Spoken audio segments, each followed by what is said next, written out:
Hello everyone, welcome to another video on the channel. Welcome to a sort of hybrid race review opinion piece video as we take a look at this week's daily race C at Lago Maggiore GP course in reverse in the Group 2 machinery.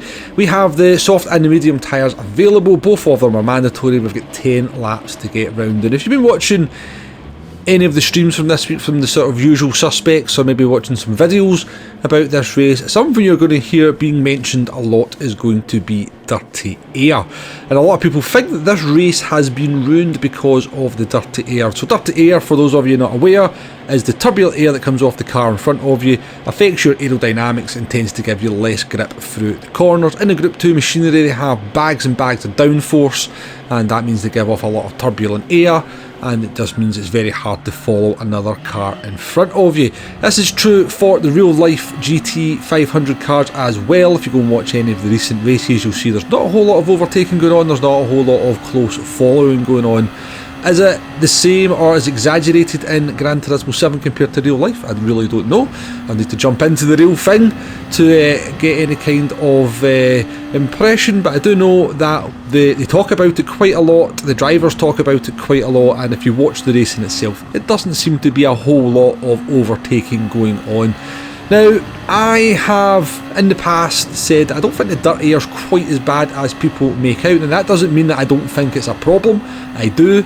It does feel a little bit overbearing at times, and we do know that PD have the ability to turn it down to an extent. I don't know if that comes at the compromise of making the slipstream even stronger than what it is, but I think at least with the dirty air you can adapt to it in this way. You maybe have to drive the car a little bit differently, brake a little bit early for the corners, try and predict that understeer, and just realise it's a thing, and you tend to be able to adapt your driving to it a little bit. And you can sort of follow to an extent, but it does make things difficult, and it can be highly frustrating, particularly into a corner and you just kind of forget that it exists and you go wildly understeering off. But I don't think the dirty air is the big problem with this race.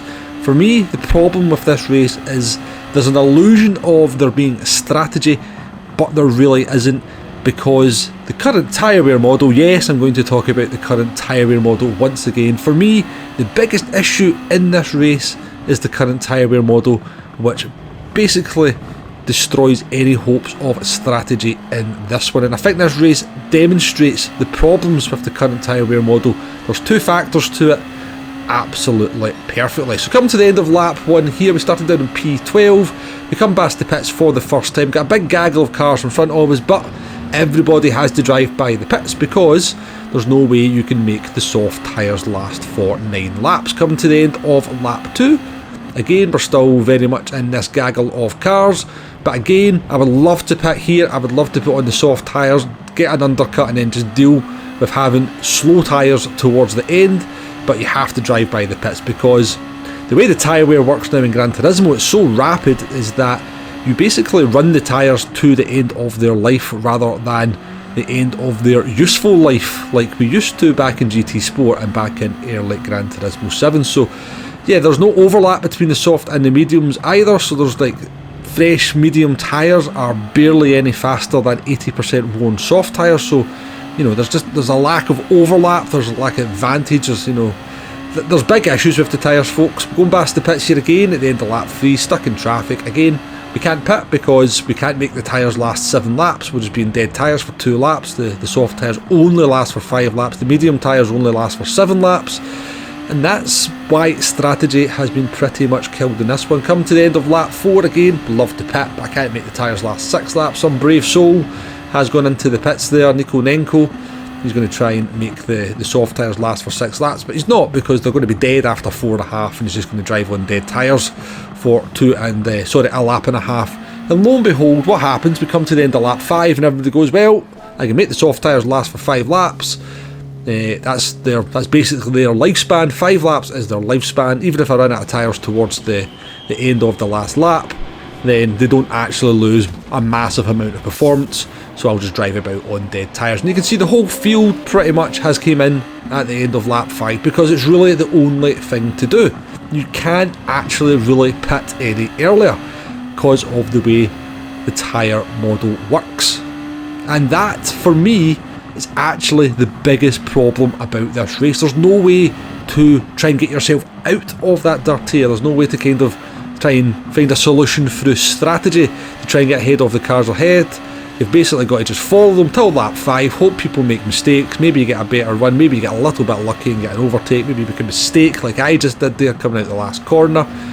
Starting lap 10 here, you can see the soft tyres are very badly worn, but this is what you do because we don't run the tyres like we used to in GT7. What happened in, GT Sport, what used to happen in GT Sport, and if you actually go back to 2 years ago, we actually did this exact race in Group 2, and it was 100 times better because the way the tyres worked in GT Sport is that they kind of had decent grip for about maybe 35% of their life, and then by about that time they maybe dropped off by around about a second in performance, but you still had plenty of tread, so you could still use them, you were just slow.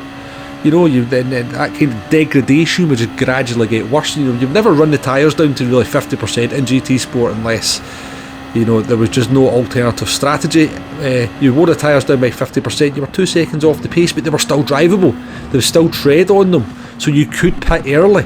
And back when we did this race in Gran Turismo Sport about 2 years ago, the strategy window was much bigger. People were pitting at the end of lap 2, the end of lap 3, and putting the soft tyres on for 8 laps or 7 laps, but the optimal strategy was actually the 5.5. The longest tyre performance, or the best tyre performance you could get, was to do a 5.5 split. But you could do the undercut because the tyres would actually last. They would slow down, and if you were on your 7th lap on lap 10 on your soft tyres, people who pitted on lap 5 and had 5 lap old soft tyres were faster than you, they were better, so they could catch up. People who were maybe finishing the race on medium tyres that were just maybe 3 or 4 laps old were faster than your worn soft, so there was just a convergence of the way the strategies worked, and it was just much more options to try and get yourself out of that dirty air, instead of right now we have to follow the cars until lap 5, everybody pits, and then we follow each other again for lap 5, and we hope we get lucky. And I think that's why you're hearing so much more complaints about the dirty air in Gran Turismo 7 than we ever did in GT Sport. So yeah, very quick video for you folks. Hopefully you've enjoyed that. Let me know what you think in the comments, and I'll catch you on the next one. Goodbye now.